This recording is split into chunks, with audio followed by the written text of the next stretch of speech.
Le LGF sur France Maghreb 2, le grand forum pour cette nouvelle année. Bonne année encore une fois à tous ceux et toutes celles qui nous rejoignent. Et puis bon courage pour demain. Ça y est, c'est la reprise pour les enfants à l'école. Demain, Sabrina et Ousmane qui sont avec nous. Ousmane Timera, Sabrina, artiste. Alors, dites donc, vous avez écouté un peu dans le zapping. Finalement, c'est pas très rassurant ces systèmes de sécurité dans les grands magasins, puisqu'une journaliste a pu comme ça y entrer avec dans son sac quand même un couteau, un cutter et puis je ne sais quoi encore. Bref, tout ça pour expliquer que finalement on peut rentrer dans les magasins en France, dans les grandes surfaces en tout cas, avec pas mal d'armes dans les sacs sans qu'on soit repéré par les trucs de détection en métaux là. Honnêtement, Christophe, est-ce qu'on avait besoin de cette émission, enfin ce documentaire pour réaliser que c'était le cas? Voilà, Bataclan, Nice, centres commerciaux, on voit bien que c'est une sécurité visuelle. Nous allons tous dans les centres commerciaux, on voit bien que le sac il est à semi-ouvert quand on monte le sac à main, il est à semi-ouvert. Et puis on avance. C'est une sécurité et encore pseudo visuelle, parce que en réalité tu peux cacher quelque chose dans ta poche intérieure. On le sait très bien. On sait très bien que on pourra pas jeter la faute sur ces vigiles, hein, mais on sait très bien que voilà qu'ils ne sont là que pour nous sécuriser visuellement. Mais la réalité elle est tout autre. Dans son reportage, ils expliquaient qu'apparemment dans les moments de grande affluence, il imitait un peu les contrôles Ousmane. Ça t'étonne? Non, en fait, il faudrait reprendre les choses à l'endroit. À la base, la sécurité totale, le truc anti-risque où rien ne nous arriverait, cela n'arrivera que lorsqu'on sera mort. La vie est faite de risques. Et le fait qu'on nous fasse croire que nous sommes en danger, que nous avons besoin d'être en sécurité, et constatant à chaque fois dans la réalité qu'il y a forcément un manque de sécurité parce qu'il n'y a pas de sécurité totale, et donc on va vers plus de sécurité, c'est la politique sécuritaire en tant que telle.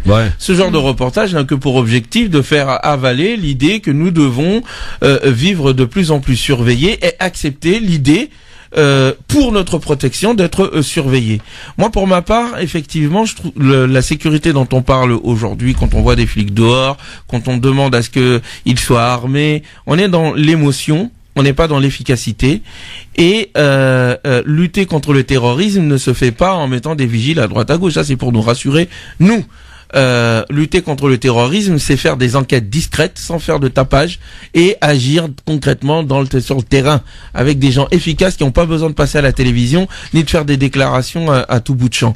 Quant à l'idée de se faire surveiller à longueur de journée pour notre sécurité, je trouve que c'est malsain. Je trouve que c'est une vision de la vie qui est mauvaise. La vie est faite de risques. On peut mourir à tout bout de champ, c'est comme ça, c'est ainsi. Il faut l'accepter, et on vit d'autant plus heureux lorsqu'on sait que de toute façon ne nous arrivera que ce qui aura été prescrit avant. Bon, c'est rassurant comme vision, ça. Non, c'est intéressant, ça amène une question déjà, c'est de se dire, je rejoins complètement tout ce qu'a dit Ousmane, là, franchement, je suis à fond. Il y a une première question, du coup, c'est de se dire, effectivement, à qui profite, alors je dirais pas le crime pour reprendre l'expression, mais à qui profite finalement cette médiatisation? Parce que effectivement, normalement, et là on parle quand même de sécurité, quand il y a une faille, on n'est pas censé la médiatiser, et encore moins au grand public. Donc, qu'est-ce qu'on fait? Et j'en viens au second point. Eh bien, on alimente, ou je dirais même on réalimente cette peur constante, qui du coup, par rapport à ce que disait Ousmane, qui du coup, le fait de constamment se dire que on est censé être en sécurité, et si on ne l'est pas, eh bien, on va redoubler d'efforts sur la sécurité. Et encore une fois, on parle toujours que de sécurité visuelle. Hein. Remarquez bien. Hein. Mais c'est que ça. À un moment donné, qu'est-ce que ça sous-entend? Ça sous-entend que je ne suis pas. Ça me rappelle que je ne suis pas en sécurité. Tu vois, ça me rassure pas en fait de me dire ça. Et c'est psychologique. Et un truc psychologique, tu peux pas le régler, quoi. Non, mais je sens que j'ai peur. Ok. Alors? Je sens encore que j'ai peur. On sait très bien que la plus grande des batailles, c'est combattre la peur. Effectivement. C'est combattre la peur. Parce que tu peux avoir peur juste de l'eau est inoffensive. Si tu as peur, voilà. Mais moi, ce qui m'interpelle, c'est que j'ai eu avec mon épouse aller faire des courses, même si j'aime pas ça du tout. Eh bien, à chaque fois, le mec il ouvre vite fait le sac de ma femme. Moi, j'ai une sacoche, même pas, il me la fouille rien. Non, mais c'est ce que je disais tout à l'heure. Le sac, quand je disais vraiment à demi ouvert, pour de vrai. Moi, j'ai un grand sac à main. J'ai trois pochettes, trois poches. Il y en a qu'une qui s'ouvre. Genre, c'est de dire la symbolique. Voilà, c'est ça. C'est dire symboliquement, elle a été fouillée, mais c'est pour rassurer. Mais dans la Mais alors finalement, ça c'est ce que toi tu dis et c'est ce qu'on est censé penser. Ouais. Mais là où je rejoins complètement Ousmane, c'est qu'en fait ça rassure pas, ça inquiète. Ça inquiète parce que je vois bien que je suis pas réellement fouillée. Tu comprends ? Ouais. Donc ça veut dire que quelqu'un qui est mal intentionné, ben en fait il serait tout aussi mal fouillé. Donc du coup je suis pas en sécurité. Et surtout si quelqu'un veut faire du mal. Mais je veux dire, c'est facile, quoi. Mais pas besoin de passer par les si on prend l'exemple, devant si on prend l'exemple triste de ce qui s'est passé en Turquie, voilà, il est arrivé, il a tiré sur les gens qui étaient à l'entrée, et puis il est rentré, et puis il a fait ce qu'il avait à faire. Sécurité ou pas, à un moment donné, on est à l'abri de rien nulle part, en fait. Hein. Et le problème, c'est qu'on pointe trop le doigt dessus, donc du coup, on en arrive à se dire, ce que j'avais dit une fois dans une vidéo, on en arrive à se dire, à l'époque, on se disait bon ben j'ai peur de ce qui se passe à l'autre bout du monde. Et puis finalement, l'autre bout du monde et toutes ces inquiétudes, elles arrivent à côté de moi. Donc finalement, j'ai peur de ce qui se passe autour de moi. Je n'ai pas confiance en ces personnes dans le bus, dans les transports, parce que potentiellement ça peut être n'importe qui. Et je dis l'étape suivante, c'est quoi ? C'est d'en arriver à même avoir peur, parce que après tu t'en arrives au sein de ton propre foyer et tu en arrives à avoir peur de toi-même. Tu ne sais plus de ce dont tu es capable. Il faut absolument se réhabiliter le fait que on a aussi reprendre confiance en ses capacités, son libre arbitre et de se dire bon ok, le mal il est là, mais il n'y a pas que ça. Parce qu'aujourd'hui on a l'impression d'être dominé en fait par cette peur, et cette peur qui est elle-même dominée par le mal. Tu vois ? C'est archi malsain. Hein. Ouais. Moi je rajouterais Ousmane, qu'on a accepté, en fait, on part du principe que c'est bon d'être fouillé, quoi. Et limite, si jamais on n'est pas fouillé, on s'en plaint. Ouais, on va s'inquiéter. Pourquoi vous me fouillez pas, là? Mais je vais dire, c'est le monde à l'envers. Ouais. Moi, je ne veux pas qu'on me fouille. J'ai rien à me reprocher. Qu'on me fouille que lorsque je parais suspect et qu'il y a des indices qui font qu'à un moment donné... Je me permets de te couper, c'est parce qu'aujourd'hui, on est... Et justement, tu vois, ça rejoint ce que je disais. Aujourd'hui, on est potentiellement tous suspects. Oui, coupables. Tu vois. Donc, du coup, c'est normal d'aller fouiller tout le monde. C'est normal d'aller contrôler les gens dehors. Les gens des quartiers populaires connaissent très bien ça. C'est normal de fouiller quelqu'un. Pourquoi ? Au nom de quoi ? Au nom de quoi est-ce que la police, son rôle, c'est pas de me surveiller. La police, son rôle, c'est de me protéger et donc de courir après ceux qui sont potentiellement dangereux. Pour ce faire, on a mis à leur disposition des moyens d'enquête, de surveillance discrète. Pas besoin de faire du tapage. Donc moi, je veux pas qu'on vienne me fouiller et me surveiller. Je veux qu'on me protège. Et si on n'est pas protégé, les responsables doivent tomber. On doit pas venir voir la population en disant, je veux dire, sans aucune vergogne. Venir voir la population en disant on va rajouter de la surveillance sur de la surveillance, là où les précédentes surveillances n'ont pas servi, là où les responsables de ces surveillances n'ont pas été mis sur le pilori, c'est le monde à l'envers. On est quand même en train de parler d'une puissance mondiale, hein, on parle de la France quand même. Oui, puissance mondiale qui quand même a perdu de son... elle a perdu de son crédit, mais elle n'en reste pas néanmoins une puissance mondiale qui a les capacités de mettre en place un réseau de surveillance noble. Voilà, c'est ça le titre. Ouais. Et surtout accepter l'idée que, allez, même si on était dans un monde à la Matrix où on est surveillé 24 heures sur 24 avec des puces et autres, on n'est pas à l'abri. On n'est pas à l'abri, c'est la vie. On va mourir un jour. Ousmane, quand vous sortez de chez vous, vous vous dites c'est peut-être mon heure, bonjour. Non, mais moi je me dis moi j'ai une philosophie. Dieu merci, je remercie Dieu de m'avoir donné la foi. Ne peut m'arriver que ce qui a été déjà prescrit. Si je devais l'éviter, je l'éviterais pas. Et si ça devait ne pas m'arriver, quand bien même je ferais tout pour que ça m'arrive, ça m'arrivera pas. Moi, je suis cool. Y a pas de souci. Tu peux sortir dehors, il y a une météore qui te tombe sur la tête. Ou alors tu sors dehors et puis un fou furieux en voiture, hop là, qui traverse sur le trottoir. Mais fort heureusement, la vie n'est pas ainsi. Le nombre de chances, le pourcentage qu'il y a à ce que ce genre de choses t'arrive, c'est très très rare. Donc sur ces probabilités-là, on peut vivre tranquillement. Après, effectivement, quand on est dans un état de guerre, ce qui n'est pas le cas de la France. Ouais. Je te coupe. Hein. Oui, vas-y. Ce qui n'est pas le cas de la France. On est quand même en guerre, on est présent dans cette conflit. Justement, ce qui n'est pas le cas de la France, mais c'est ce que l'on cherche à sous-entendre en fait. C'est-à-dire que nous, le peuple, on est censé se sentir en guerre, ce qui pourrait légiférer et légitimer certains comportements justement politiques, certains choix. Laisser la porte ouverte à l'État. Ouais. Voilà. Bon, eh bien, vous sentez-vous en sécurité, vous, ici, dans les différents lieux de rassemblement, de public, je pense des centres commerciaux, dans les transports, parce qu'on peut en parler des transports, dans les aéroports. Moi, je suis assez effaré de voir que ce soit à Orly ou à Roissy, tu rentres comme si tu rentres chez ta mère, quoi. C'est incroyable. Bah oui. Attends, dans l'aérogare, je parle, hein, sans avoir passé la douane, etc.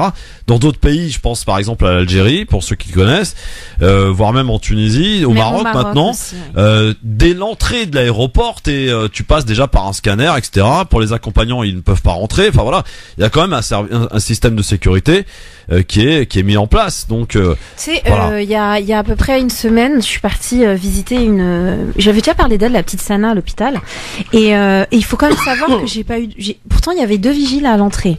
D'accord, de l'hôpital. Donc pareil, hein, tu ouvres à moitié ton sac. Il faut quand même savoir que je ne connaissais pas, à part l'état, je connaissais pas le service, je connaissais pas sa chambre. Ouais. Eh bien, figure-toi que je suis arrivée, j'ai pu me promener dans le service. On sait pas qui je suis, hein. J'ai juste donné son prénom, c'est-à-dire elle a même pas de nom, rien. J'ai pas précisé qui j'étais. Je me suis retrouvée dans sa chambre. Dans sa chambre, il y avait un enfant de 8 ans à côté d'elle. Je sais pas si tu réalises. Et j'ai pu accéder à sa chambre, mais tu sais que je suis arrivée, j'ai dit je sais pas, j'ose pas trop rentrer parce que elle décroche pas. Et on m'a dit non mais allez-y quand vous vous sentez prête. Limite, c'était presque mon accompagnant psychologique à moi d'aller voir la petite, mais on sait pas qui je suis, on m'a pas demandé qui j'étais, on m'a rien demandé, et j'ai été dans cette chambre, je suis restée là-bas sans aucun souci. Donc cette accessibilité, elle est hyper inquiétante. On parle d'un service pour enfants, hein. Ouais. Voilà, bah écoutez, si vous avez des choses à nous dire là-dessus, hein, si vous travaillez dans le milieu hospitalier ou peut-être dans la sécurité, appelez-nous pour nous dire, pour nous. Attention, parce que j'ai eu ce débat hier. Qu'est-ce qu'il y a ?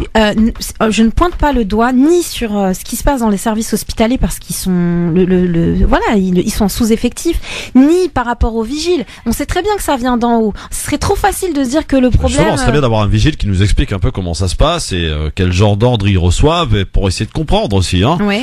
Alors 01 40 33 9000 ou par mail aussi lgf@francemaghreb2.fr. Ahmed, bonsoir. Oui, bonsoir Christophe. Bonsoir. Donc meilleurs vœux. Meilleurs vœux à vous aussi, Ahmed. Vos chroniqueurs, vos collaborateurs pour la radio, pour le monde entier, si je peux le faire. Et au-delà, bien sûr, de souhaiter la bonne santé, la prospérité, c'est la paix et bien sûr l'amour entre les peuples. Et j'espère que cette année, ça sera une année, je veux dire, où les conflits qu'il y a aujourd'hui qui sont terribles, espérons Inch'Allah que tout ça va être du passé. Je voulais justement remercier Sabrina pour cette histoire magnifique. Merci. Elle a donné en fait la vie 2 fois. C'est-à-dire elle a donné la vie à son fils, son fils ou sa fille, pardon, à cette époque-là, à son bébé. Elle a redonné la vie à quelqu'un qui n'en avait plus envie. Et c'est drôle, j'ai fait un parallèle entre ce que vous avez dit, Christophe, concernant les Syriens qui étaient au feu rouge. Eux, ils avaient fui la mort. Et lui, il voulait aller vers la mort. Et eux, ils ont fui la mort, on leur crache dessus. Pourquoi ? Parce que justement, le problème qui se pose aujourd'hui, c'est que vous avez parlé d'un sujet quand même très, très, très important. Tous les trois, tout à l'heure, je vous ai écouté au début, lorsque vous avez parlé de cet excès de sécurité qui met mal à l'aise et qui dérange énormément. Donc, juste une petite parenthèse concernant l'Algérie pour Sabrina. En Algérie, on voit pas des gens en armes, je veux dire, casqués avec des mitraillettes et tout. Ça se fait vraiment, même si en pleine autoroute on arrête les gens ou dans les aéroports, mais ils sont dans une tenue tout à fait normale, naturelle, même avec le sourire et tout. Ça se passe très bien. Je veux pas jeter des fleurs à l'Algérie parce qu'il y a des secteurs et des situations, je veux dire, qui n'honorent pas la politique algérienne. Mais ce que je voulais dire, c'est que pour revenir, regardez, récemment, il y a eu quelqu'un qui a agressé dans un bus, il a agressé un barbu. Oui. Alors il a dit, oui, il m'a fait peur. Vous avez entendu parler de ça ? Oui, c'est passé dans le sud, je crois, de la France. Oh, je ne sais pas si c'est dans le sud ou dans la région parisienne, je ne me rappelle pas, honnêtement, je ne sais pas.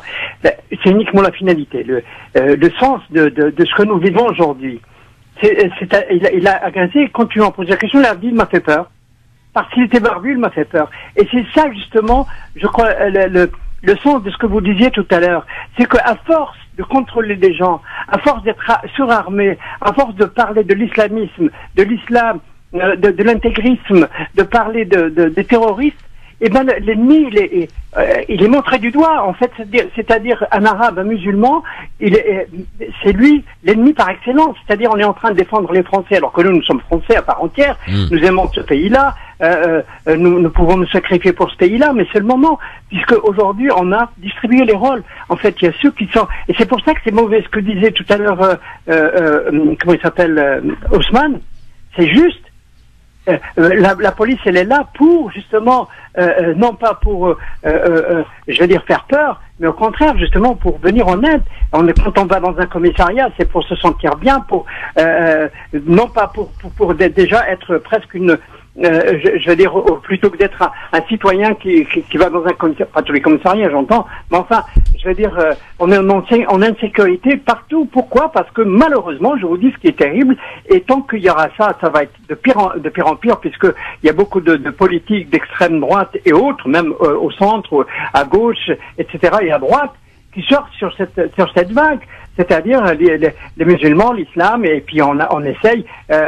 Zemmour qui dit qu'il faut changer ses prénoms, parce que les prénoms arabes, c'est pas des prénoms qu'il faut avoir aux musulmans éventuellement, les avoir en France. Je veux dire, chacun y va de sa partition. Et c'est pour ça que je vous dis ce qui est terrible, les gens Philippe, si vous me permettez, c'est aujourd'hui, si ça continue comme ça, il va y avoir des agressions, parce que l'ennemi, c'est l'arabe et le musulman, et malheureusement, même si parfois on entend, je veux dire, certains politiques qui disent non, pas d'amalgame, etc., c'est faux. Il faut que ça s'arrête, que ce pays commence un peu je vais dire, à apprendre que les uns aillent vers les autres, les citoyens de toute origine, de toute race, etc. Bon, je vais pas trop. Merci Ahmed. Merci beaucoup. On va demander à Ousmane et Sabrina avant la pause et avant de retrouver l'avis tranché de Ousmane. Est-ce que vous partagez le constat amer d'Ahmed? Non, Ousmane, je t'en prie. Bah vas-y. On t'entend pas depuis tout à l'heure. Ah mais c'est bien, le silence est d'or. Mais non, en fait, je suis en train de réfléchir à tous, d'abord à ce que disait notre chère amie Sabrina, plus les deux interventions. L'humanité semble vouloir s'entêter à ne pas comprendre la leçon suivante. Il n'y a pas de sécurité dans un océan de misère. Et vouloir, dans l'injustice, se protéger des effets de ces injustices par le surplus de sécurité et d'armes, c'est à la fin finir par la guerre civile et par la mort. On n'échappe pas à la misère que l'on sème autour de soi. Et c'est pour ça que je rejoins tout à fait ce que disait Sabrina. C'est par le surplus de dons, d'amour et d'affection et de partage que l'on arrivera à éradiquer la haine. Pas en ajoutant de la haine à la haine. On ne répond pas à la haine ressentie par les uns ou par les autres, ou en tout cas par ceux que nous pensons être des barbares. On ne répond pas à cette barbarie par une autre barbarie. D'autant que, si on regarde les faits, le véritable barbare est celui qui est assis dans son bureau, qui jette des bombes sur la tête de gens, et qui ensuite se plaint du fait que les familles de ces gens se mettent à le haïr. On ne peut pas continuer comme ça. Je suis assez d'accord. Il faut partager les richesses, les amis, si vous voulez être en sécurité. Sabrina, un petit mot là-dessus avant la pub? Là, il n'y a pas de fight là aujourd'hui, Christophe, hein, parce que je suis complètement d'accord aussi avec ce que dit Ousmane. Complètement. Bon, bah écoutez, formidable.